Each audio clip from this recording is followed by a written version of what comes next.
할렐루야. 네, 오늘 말씀 제목은 당신의 심전도는 괜찮으십니까? 라는 말씀으로 우리 말씀을 증거하겠습니다. 건강검진 많이 받아보셨을 겁니다. 건강검진 받을 때 여러 가지 건강검진 검사 중에서 가슴에 전기 자극을 줘서요, 심장이 어떻게 반응하냐를 보고 심장의 기능이 정상인지 아닌지 판단하는 심전도 검사라는 것이 있습니다. 여기 계신 모든 분들 받아보신 적 있으실 겁니다. 제 심장도 감사히 벌떡벌떡 잘 뛰고 있습니다. 이렇게 건강검진으로 나의 몸 상태를 하고 나면요, 군것질도 안 하고요, 몸에 좋은 음식도 잘 챙겨 먹고 운동도 더 열심히 하는데, 그게 작심삼일이라는 게 문제이긴 합니다. 하지만 그래도요, 건강검진의 결과가 동기가 되어서 건강을 위해서 노력하게 되어지죠. 이처럼 어떤 일을 하거나 목표를 세울 때 동기가 있어야 열심히 하고 노력하게 됩니다. 요즘 저희 가정에 한 문제가 생겼습니다. 이제 7살 된 아들이요, 빠져서는 안 될 그 게임에 빠져버렸습니다. 이제 엉덩이 붙이고 앉아 있는 게 정말 힘든 분인데, 게임만 시작하면은 요지부동입니다. 게임만 시작하면 아무리 불러도 꼼짝하지 않고 그 게임에 집중을 합니다. 아마 이 문제가 비단 저희 집의 문제만은 아닌 걸로 생각합니다. 그런데 이 아드님이요, 갑자기 어느 날 공부를 열심히 하는 거예요. 지금 학습지를 하고 있는데 누가 시키지 않아도 먼저 교재를 펴고 공부를 합니다. 그 이유가 짐작되지 않습니까? 네, 맞습니다. 아빠 엄마가 자기 할 일을 다 하지 않으면 절대로 게임을 안 시켜주기 때문에, 일단 유치원 끝나고 집에 들어오면 옷 갈아입고 씻고 밥 먹고 공부 먼저 하고, 그때부터 본격적으로 합법적인 게임을 시작합니다. 그때는 아무도 막을 수 없죠. 제 아들이 공부하게 되어지는 이 계기, 이 동기는요, 바로 게임이라는 것입니다. 제가 고3 때 이런 슬로건이 있었습니다. 공부에서 2호선 타자라는 그 슬로건이 있었습니다. 지하철 2호선에는 서울대를 포함해서 인서울 대학들이, 좋은 대학들이 정말 많이 있어서 공부 열심히 해서 좋은 대학 가자라는 슬로건을 가진, 슬로건의 뜻이었습니다. 이처럼 우리가 무슨 일을 할 때 모든 일에는 선한 동기든 악한 동기든 그냥 하는 것이 아닌 그 일을 하게 되는 동기가 있습니다. 그래서 늘 동기부여가 중요합니다. 우리 교회는 지금 5월 한 달간 VIP 전도라는 슬로건을 가지고 전도를 하고 있습니다. 이 총동원, 이 전도에도 동기가 필요하겠죠. 여러분들의 전도하는 동기는 무엇입니까? 오늘 설교 제목과 같이 마음심, 나의 마음에 있는 전도, 그 심전도는 지금 어떠한 상태입니까? 그리스도인들에게 적극적으로 복음을 전하게 하는 힘이 과연 무엇일까요? 먼저 가장 기본적인 동기는 하나님 말씀에 대한 단순한 순종입니다. 고린도전서 6장 20절에 이렇게 증거합니다. 값으로 산 것이 되었으니 그런즉 너희 몸으로 하나님께 영광을 돌리라.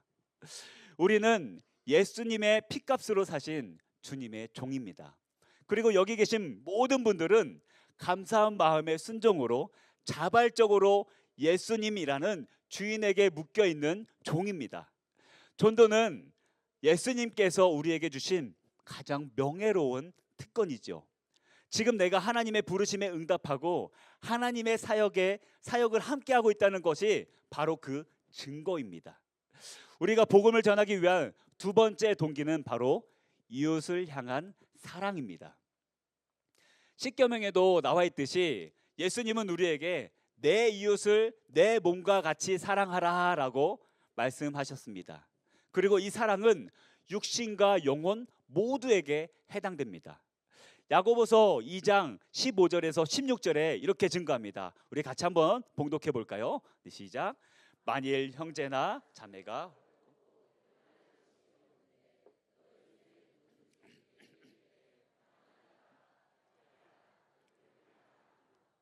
그 몸에 쓸 것을 주지 아니하면 무슨 유익이 있으리요. 아멘. 만약 이 말씀에 나오는 이 쓸 것, 이 16절에 나온 이 쓸 것이 육체에 관련된 것이 아니라 영적인 것이라면은 어떻게 하겠습니까? 예수님을 먼저 믿은 우리가 이웃의 영적인 필요를 무시한다면 그를 진정으로 사랑한다라고 말할 수 있을까요? 그러기에 그렇기 때문에 아직 인가 기도가 안 되신 분들이 눈물로 기도하고 있는 것이 아니겠습니까? 내 배우자가, 내 부모가, 나의 자녀들이 영적으로 필요한 것들을 공급받고 천국을 소망할 수 있도록 그래서 가슴을 치며 기도하고 있는 것이 아니겠습니까? 지금까지 말씀드린 이 전도의 동기는 순종과 사랑이었습니다. 그동안 우리가 순종과 사랑으로 전도했는데 힘들지 않으셨습니까? 왜 힘들고 지치게 될까요? 전도함에 있어서 순종과 사랑이라는 동기도 매우 강력하기는 하지만 그렇다고 이 둘이 복음의 전도의 가장 강력한 동기가 될 수는 없더라고요. 저는 그 동기를 오늘 설교를 통해서 가장 강력한 동기를 바울과 요한에게서 찾고 말씀을 전하고자 합니다. 먼저 사도 바울이 쓴 로마서 1장 5절에 보면 이렇게 이야기합니다. 그로 말미암아 우리가 은혜와 사도의 직분을 받아 그의 이름을 위하여 모든 이방인 중에서 믿어 순종하게 하나님. 그리고 사도 요한도 요한 3서 7절에 이렇게 증거합니다. 이는 그들의 주의 이름을 위하여 나가서 이방인에게 아무것도 받지 아니함이라. 이 두 구절에서 나오는 이 공통적인 단어는 바로 이름이라는 단어입니다.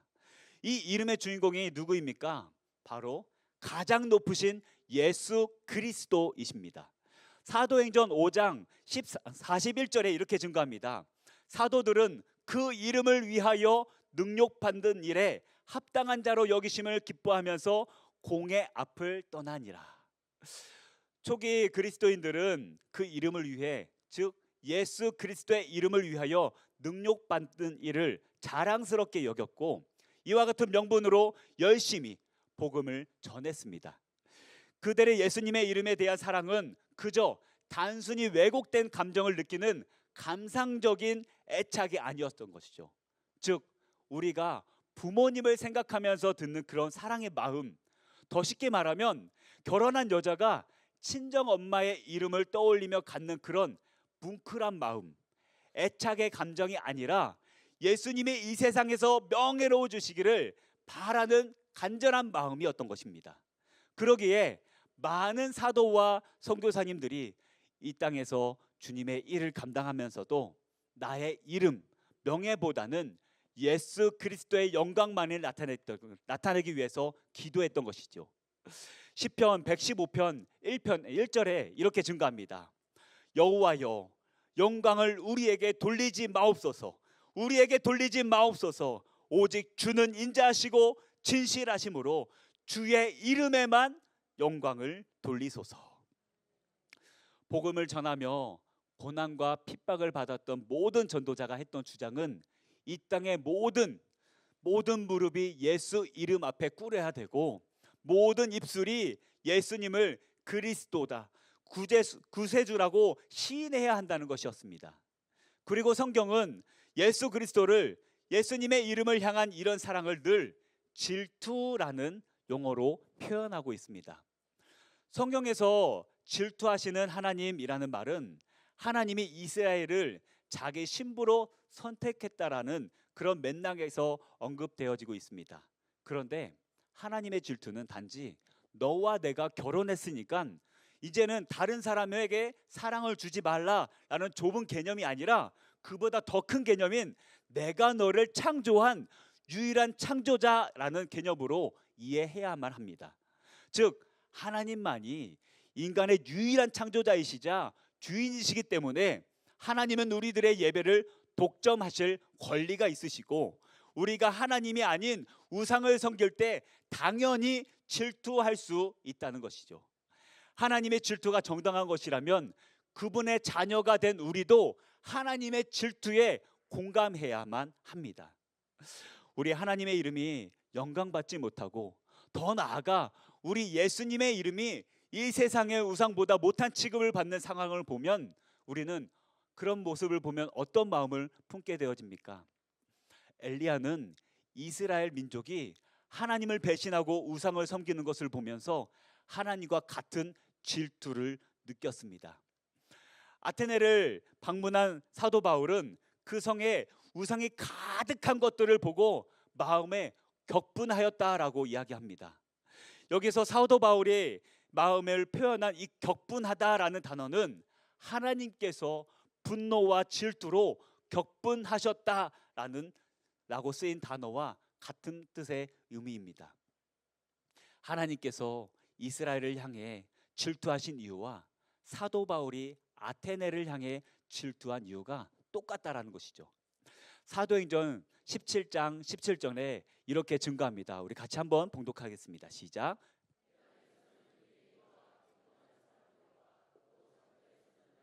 만나는 사람들과 변론하니. 사도 바울은 우상 숭배로 더럽혀진 하나님의 이름과 그리스도의 이름을 향한 질투심 때문에 복음 전도에 더욱더 열정을 불태웠습니다. 사도 바울이 순교하기 전까지 전도에 열정을 품은 이유가 바로 하나님의 영광의 이름을 위한 것이었던 것이죠.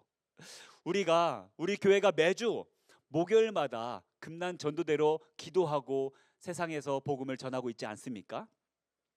그 모습과 똑같이 사도 바울도 그는 회당에서는 경건한 사람들에게, 길을 지나갈 때는 행인들에게, 때로는 철학자들에게, 만나는 누구에게나 그 모습과 똑같이 복음을 전했습니다.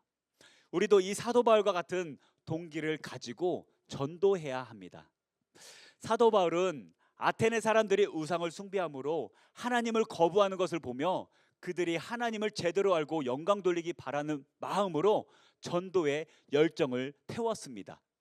성경에서도 기독교 선교의 역사를 보면 이런 질투의 감정으로 인해 촉발된 것들이 정말 많이 나옵니다.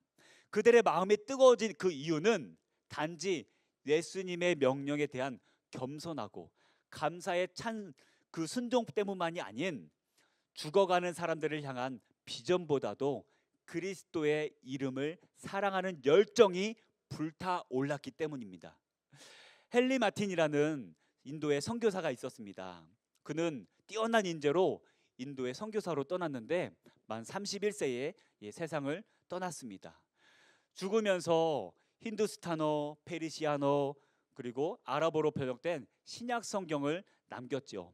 그가 인도에서 페르시아로 옮겨서 성경을 번역할 때에 그리스도가 마호메도에게 무릎을 꿇었다는 말을 듣고 굉장히 불쾌해하면서 이렇게 말을 했다고 합니다. 예수님이 영광을 받으시지 않는다면 나는 나의 존재 자체를 견딜 수 없습니다. 예수님께서 불명예를 당하신다는 것은 제게는 지옥입니다. 누군가가 이 헨리 마틴의 말을 듣고 그에게 그렇게 생각한 이유가 무엇입니까? 라고 물었을 때 헨리 마틴이 다시 한 번 더 이렇게 말합니다. 누가 당신의 눈을 빼버린다면 당신이 느끼는 고통에 대해서 왜냐고 물어볼 필요가 있겠습니까? 그건 그냥 느낌으로 오는 것이니까요. 저는 그리스도와 한 몸이기 때문에 그런 불명예는 제 자신에게 엄청난 상처를 준답니다.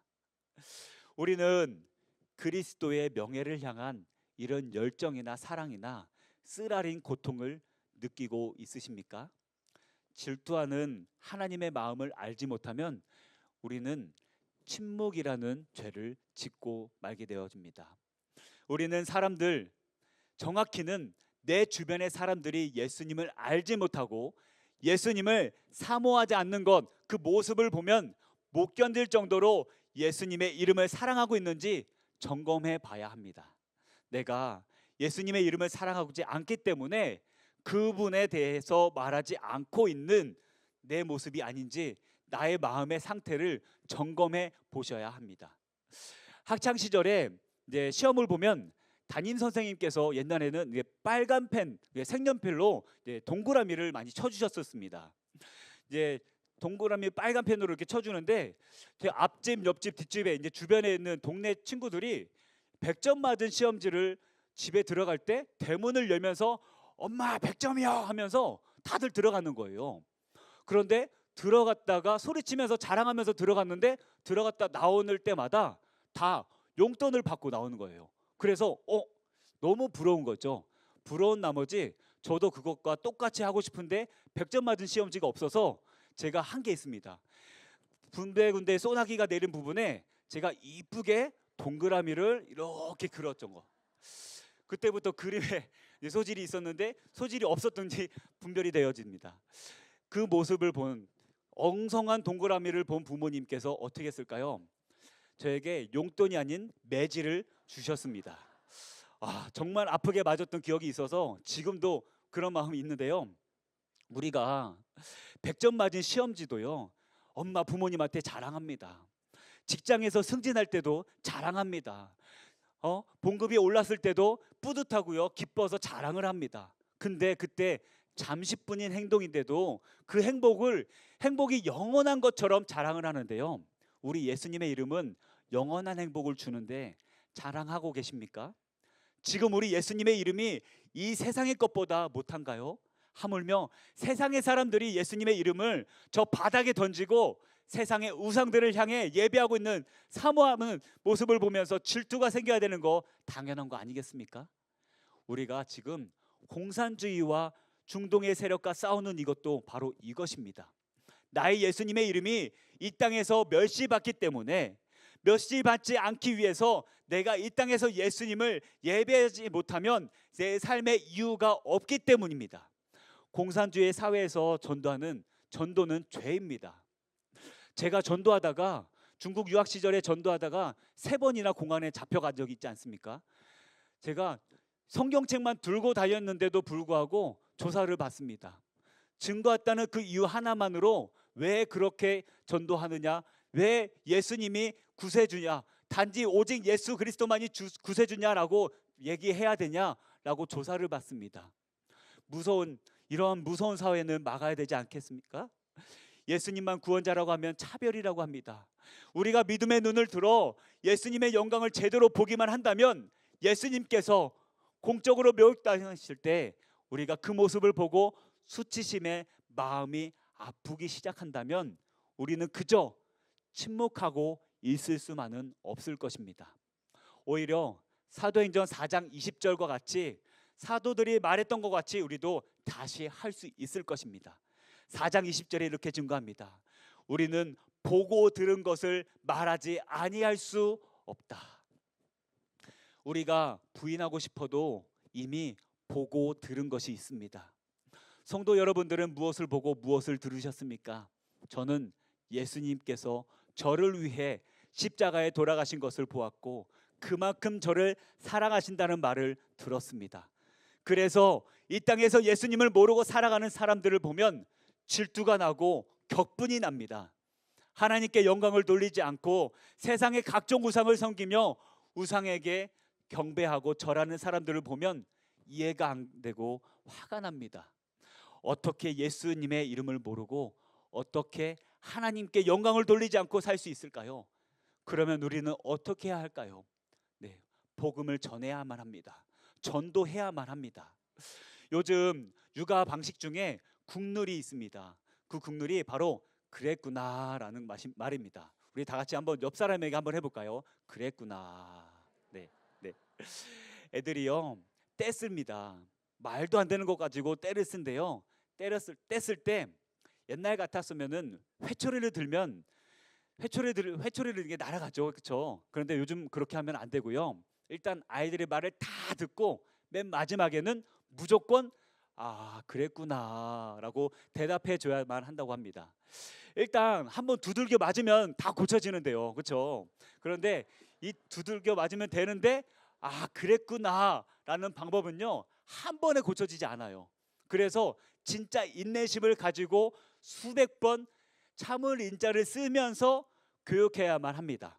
이 방법이 진짜 맞는지는 저도 모르겠습니다. 그런데요 전도에는 이 방법이 맞는 것 같아요. 예수님의 이름을 모르는 사람들을 보면 질투가 끓어오르고요 가끔씩은 분노가 치밀어 오릅니다. 그럴 때마다 저는 이 방법을 씁니다. 아, 그랬구나. 너는 아직 예수님을 몰라서 그랬구나. 예수님을 알면 그러지 않았을 텐데 하면서 계속 예수님의 이름을 증거하는 것입니다. 그런데 이 그랬구나라는 방법의 핵심은 부드럽게 막 그랬구나라고 하면 안 되는데요.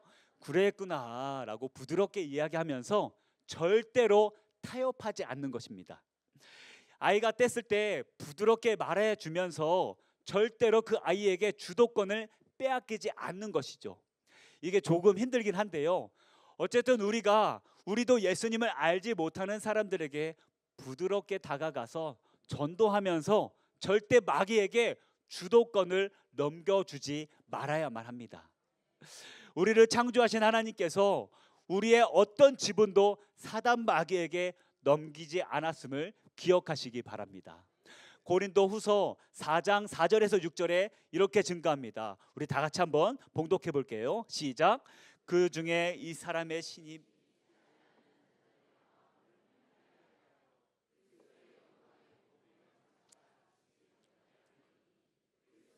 하나님의 형상이라 헌법하는 것이 아니라 오직 그리스도 예수의 주 되신 것과 또 예수를 위하여 우리가 너희의 종된 것을 전파함이라. 어두운 데에 빛이 비치라 말씀하셨던 그 하나님께서 예수 그리스도의 얼굴에 있는 하나님의 영광을 아는 빛을 우리 마음에 비추셨느니라. 아멘. 이 세상의 우상 즉 사탄은 우리가 하나님을 보지 못하게 막습니다. 반면 하나님께서 우리에게 비춰주시는 빛은 하나님의 영광을 알게 하는 빛입니다. 그러므로 우리가 전도하는 것은 사탄의 능력을 짓밟고 하나님의 구원의 빛을 사람들의 마음 속에 비춰줄 수 있는 거룩한 수단인 것이죠. 그리고 믿음으로 선포한다면 부족하고 약하고 두려워서 떠는 건 큰 문제가 되지 않습니다. 내가 생명의 복음을 전하지 못하고 무시당하는 상황에서 분을 내는 것과 별개로 두근두근거리고 떨리고 말주변이 없어서 나의 이 질투의 감정을 제대로 표현하지 못하는 것은 성령님께서 동행하시기 때문에 전도하는 일에는 크게 문제가 되지 않는다는 것입니다. 고린도전서 2장 3절과 4절에 이렇게 증가합니다. 내가 너희 가운데 거할 때에 약하고 두려워하고 심히 떨었노라.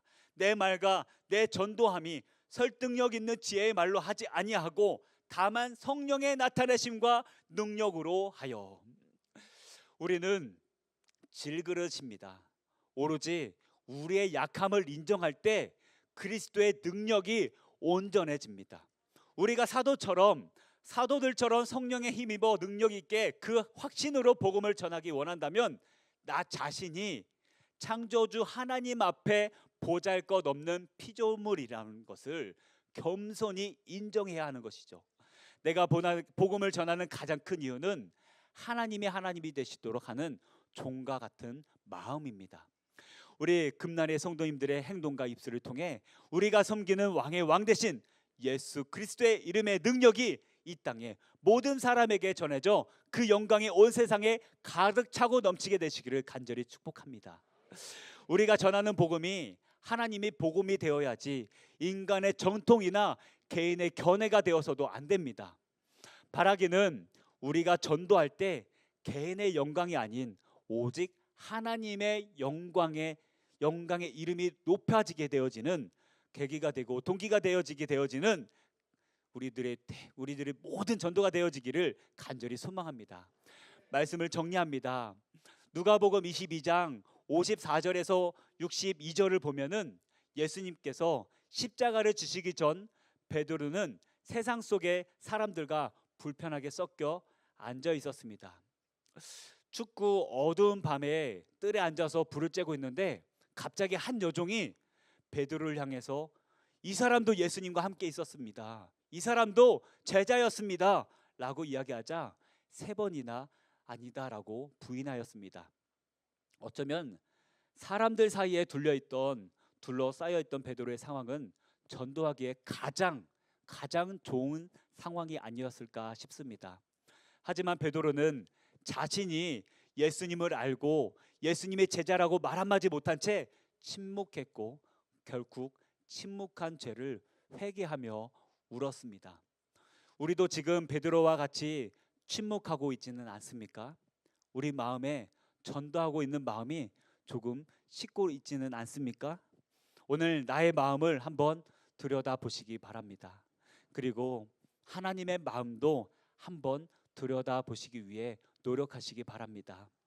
하나님께서 이 땅을 바라보시며 피조물들이 창조주를 예배하지 않고 오히려 창조주를 대적하는 모습을 보며 하나님께서 어떤 마음을 품고 계실지 공감하시는 이 시간이 되시기를 간절히 소망합니다. 그 하나님의 마음을 안다면, 그 질투하는 하나님의 마음을 우리가 공감한다면 가장 좋으신, 영광받기 위해 합당하신 그 하나님을 전하지 않을 이유가 없습니다. 아니, 전하지 않으면 견딜 수 없는 우리들, 내 자신을 발견하게 될 것입니다. 바라기는 금난의 모든 성도님들이 전도의 가장 큰 동기를 하나님의 영광을 위해 이 땅에 하나님의 복음을 모르는 사람들이 없도록 힘써서 애써서 전도하시는 여러분들이 되시기를 간절히 축복합니다.